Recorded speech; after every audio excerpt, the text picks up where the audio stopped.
Bismillahirrahmanirrahim.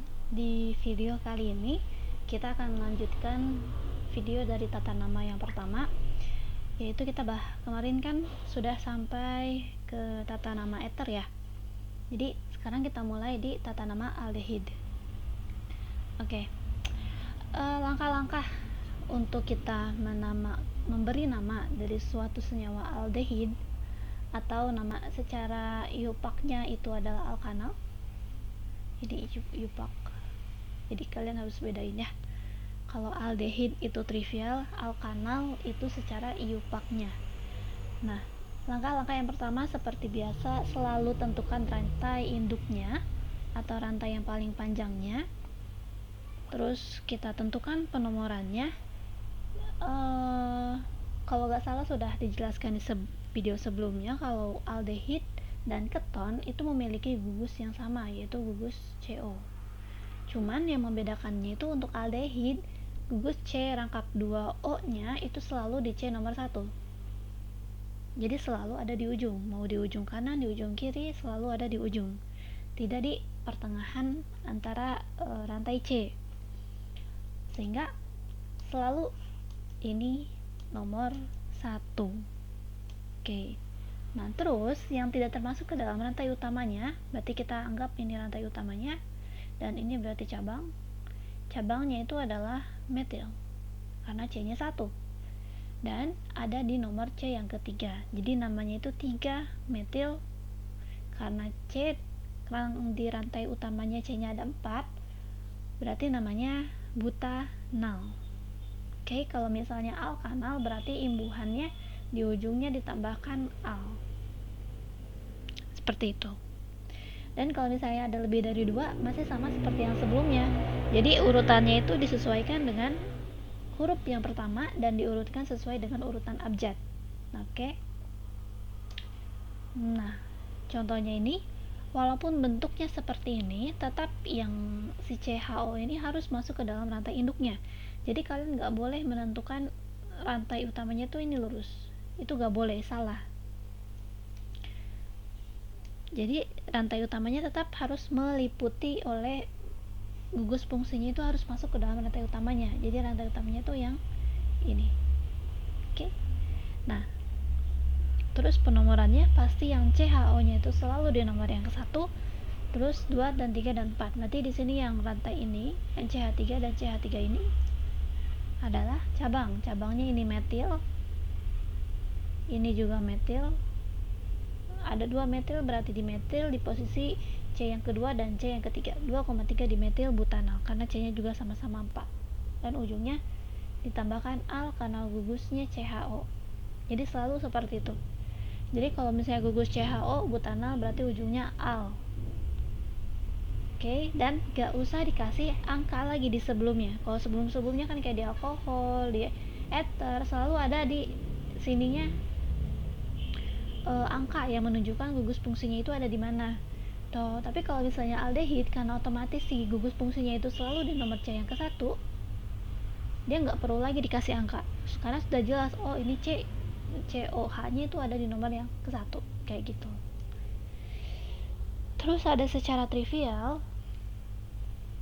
Kalau misalnya secara trivial itu namanya sangatlah berbeda dengan nama yang sebelum-sebelumnya. Jadi kalau nama trivial dari aldehid itu mirip atau diambil dari nama trivialnya asam karboksilat. Jadi kalau misalnya di sini untuk C yang ke-1 asam karboksilat itu namanya asam format, tapi nama aldehidnya jadi formaldehid. Jadi ini ujungnya atnya menjadi aldehid. Ini C2 asam asetat menjadi asetaldehid. Asam propionat asam jadi propionaldehid, atnya dirubah. Butirat jadi butiraldehid. Kayak gitu. Jadi ini namanya berbeda banget dengan nama yang sebelumnya, nama trivial senyawa-senyawa sebelumnya. Kalau nama trivial senyawa sebelumnya kan bisa berdasarkan alkil. Jadi alkilnya itu kalau metana, etana, propana jadi metil, propil, butil, pentil yang kayak gitu. Tapi kalau di trialdehyde itu namanya sangat-sangat berbeda dan tidak berdasarkan alkana. Nah, sekarang alkanon. Alkanonnya ini adalah iupaknya, ketonnya itu adalah nama trivialnya atau nama umum atau nama dagangnya. Seperti biasa, tentukan dulu rantai induknya. Berarti rantai induknya tuh yang mengandung gugus CO. Oke, Ibu ingatkan kembali, perbedaan antara keton atau alkanon dengan aldehid adalah gugus CO-nya berada di tengah-tengah, jadi bukan di ujung. Oke, ini ada di antara C dengan C. Oke. Nah, berarti rantai utamanya bisa kalian tentukan ini yang lurus ini. Terus kita beri, oke, yang ini ini kelihatan. Kita beri penomoran. Penomorannya itu syaratnya adalah gugusnya harus punya nomor yang lebih kecil. Karena dia posisinya ada di sini, mau di kanan atau di kiri, penomorannya masih sama aja. Ya enggak? Dia tetap di posisi yang ketiga. Cuman kenapa kita pilih yang di sebelah kanan? Karena di sini ada cabang. Kalau misalnya gugus fungsinya itu bisa kita taruh di mana, penomorannya itu bisa kita mulai dari mana aja, dari kanan dari kiri, karena gugus fungsinya nomornya itu sama. Berarti kita bisa lihat prioritas yang kedua, yaitu dari cabangnya. Berarti di sini kita pilih yang arah dimana penomorannya itu memberikan nilai atau posisi cabangnya lebih kecil. Kalau di sebelah kiri emang gugus fungsi CO-nya sama-sama 3, tapi nanti si cabangnya nomornya jadi 4, ya enggak? Berarti kan 2 sama 4 itu lebih besar 4 kan? Jadi kita pilih yang 2, karena kita pilih yang kecil, ingat itu. Jadi penomorannya 2, ini cabangnya metil. 3 pentanon, karena keton ini iupaknya alkanon, jadi ujungnya ini on. Pentana, pentanon. Terus kalau misalnya ada kayak gini, jangan terkecoh dengan rantai yang lurusnya. Lihat, ini cabangnya C2H5, pilih rantai utamanya yang mengandung gugus fungsi dan rantai C-nya yang panjang.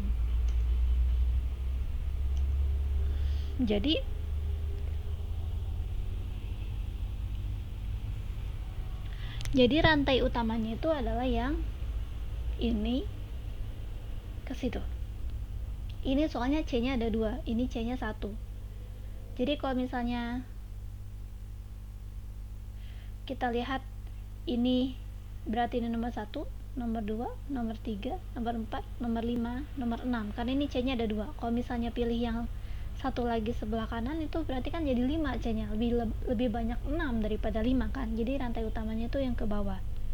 Terus berarti cabangnya itu satu, yang di kanan 1 dan ini 2, dan sama-sama CH3 atau sama-sama metil, berarti dimetil. Dimetil posisinya di nomor C yang kedua dan yang keempat. Seperti itu. Oke.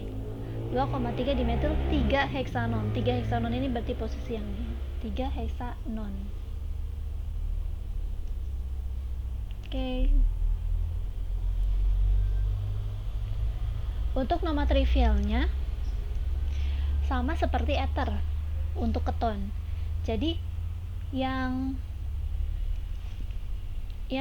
gugus CO-nya itu dianggap ketonnya. Jadi ini keton itu, gugus CO ini dianggap keton. Dan yang gugus sebelah kanan dan sebelah kirinya itu dianggap alkil. Jadi ini C-nya 1 metil, C-nya 2 etil, seperti itu. Nah, terus kalau misalnya yang bawah, berarti ini kan sama-sama kanan kiri CH3, berarti sama-sama metil, jadi dimetil keton. Seperti itu. Kita masuk ke asam alkanoat.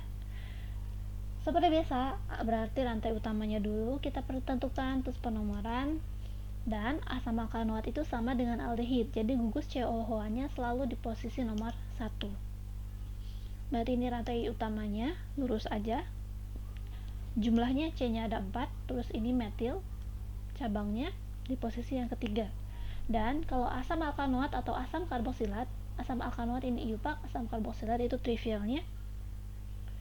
selalu ditambah kata asam di depannya. Makanya di sini namanya asam, posisi cabang, nama cabang, baru rantai utama. Di sini asam 3 metil 3 metil butanoat. Jadi ujungnya ditambah oat. Oke. Nama trivialnya sama seperti yang tadi di aldehid udah dibahas sedikit. Namanya sangat-sangat berbeda. Jadi kalau misalnya asam karboksilat itu nama trivialnya itu berasal dari sumbernya. Jadi kayak asam metanoat jadi asam format karena dia banyak ditemukan di semut. Semut itu kan bahasa latinnya formica, jadi asam format. Terus kalau asam asetat atau etanoat itu biasanya merupakan cuka. Jadi asam cuka itu adalah asam asetat. Asetat itu berasal kata dari bahasa latinnya cuka yaitu acetum. Terus kalau yang C-nya 3, asam propanoat, iupaknya secara trivialnya itu asam propionat. Berasal kata dari kata lemak pertama, protopion. Terus butanoat, butirat berasal dari kata mentega, butirum.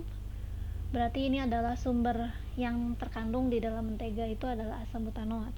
Salah satu kandungannya gitu. Terus ini ada asam valerat untuk asam pentanoat dan seterusnya. Jadi banyak. Jadi namanya itu sangat berbeda. Oke, nama lazimnya itu berbeda dengan nama iupaknya, harus dihafal sendiri. Tidak ada aturan penamaannya seperti itu. Oke. Ini mungkin baru ya dibahas. Ini kita bahas tentang alkil kanoat secara iupaknya. Ini secara iupak. Oh my god.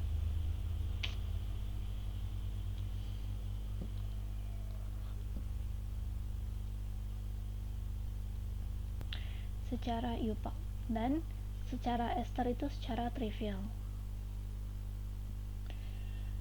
Nah, penomorannya sama seperti tadi walaupun agak berbeda sebenarnya. Ketika ester gugus yang dari COO ke kiri, maksudnya gugus ini disebutnya gugus alkanoat. Sedangkan rantai C atau senyawa rantai C, CCC atau senyawa apapun yang diikat oleh O yang di sebelah sini, R aksen ini yang disebutnya alkil. Jadi tidak dilihat dari panjangnya, tapi dilihat dari posisinya terhadap gugus COO. Kayak gitu. Nah, seperti itu. Jadi yang diikat oleh O yang di sebelah sini, yang R aksen ini adalah alkil, dan yang diikat oleh COO yang di sebelah kirinya ini adalah alkanoat. Contoh, oke, seperti ini. Kalian harus bisa membedakan. Ini ada rantai yang diikat oleh O. Nah, ini. Berarti ini adalah alkil. Sedangkan rantai yang di sebelah kirinya yang mengikat COO ini adalah alkanoat. Berarti namanya kalau C-nya 2 berarti ini etil. Oke? Etana, etil.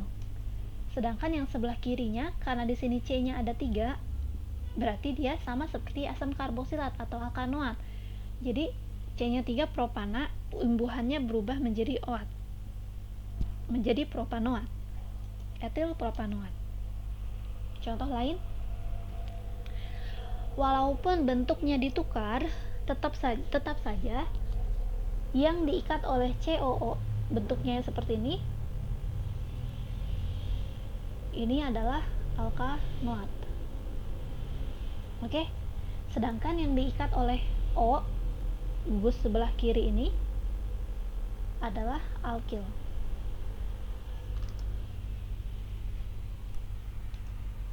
Nah, alkilnya itu bentuknya isopropil. Sedangkan untuk alkanoatnya karena terdiri dari 2C, berarti etanoat. Isopropil etanoat namanya. Kita lanjut.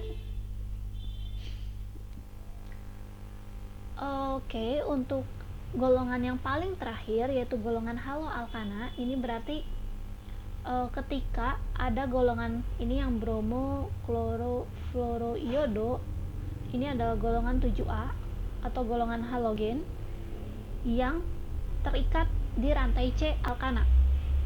Jadi haloalkana. Jadi terdapat lebih dari sejenis halogen. Penomorannya dimulai berdasarkan kereaktifan halogen dengan urutan F, Cl, Br, dan I. Jadi tetapi penulisan tetap menurut abjad, yaitu jadi dari B dulu, klor dulu, fluoro dulu, baru iodo, baru F, K, F, I. B ini C ya, bukan, walaupun di sini bahasa Indonesianya K, tapi bahasa Inggrisnya C, kloro. Jadi C yang lebih duluan dibandingkan F dan dibandingkan I. Terus maksudnya yang penomoran ini, maksudnya ketika di dalam suatu senyawa mengandung lebih dari satu jenis halogen, maka F harus diprioritaskan memiliki nomor yang lebih kecil dibandingkan Cl, dan Cl lebih prioritas dibandingkan Br dan dibandingkan I. Jadi si I ini prioritas penomorannya itu lebih rendah. Oke, jadi harus didahulukan yang nomornya kecil, itu adalah F, baru Cl, baru Br, baru yang terakhir I. Seperti itu. Seperti ini contoh. Ada di sini CH3, CHCl, CHF, CH3. Di sini ada gugus fungsinya, ada dua jenis. Ada F yang ini dan ada Cl. Penomorannya harus dari sebelah kanan karena F lebih prioritas dibandingkan Cl, sehingga si F harus memiliki nomor yang lebih kecil dibandingkan Cl. Oke, jadi dari kanan sehingga si F nomornya 2, Cl nomornya 3. Nah, penamaannya berarti kloro dulu, tadi kan C dulu baru F, 3 kloro, jadi namanya O semua ujungnya, 2 fluoro butana karena di sini ingat ini senyawa alkana, rantainya tunggal semuanya, C nya ada 4 berarti butana. Dan terus kalau ada alkil maka halogen tetap didahulukan seperti ini. Di sini ada halogen ini. Mohon maaf.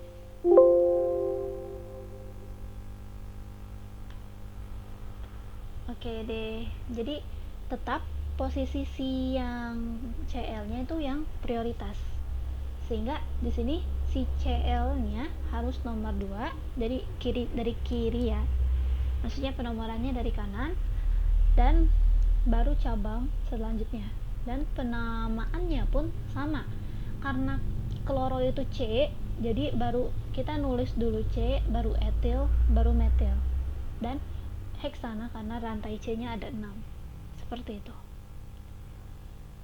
Oke, Ibu harap kalian paham.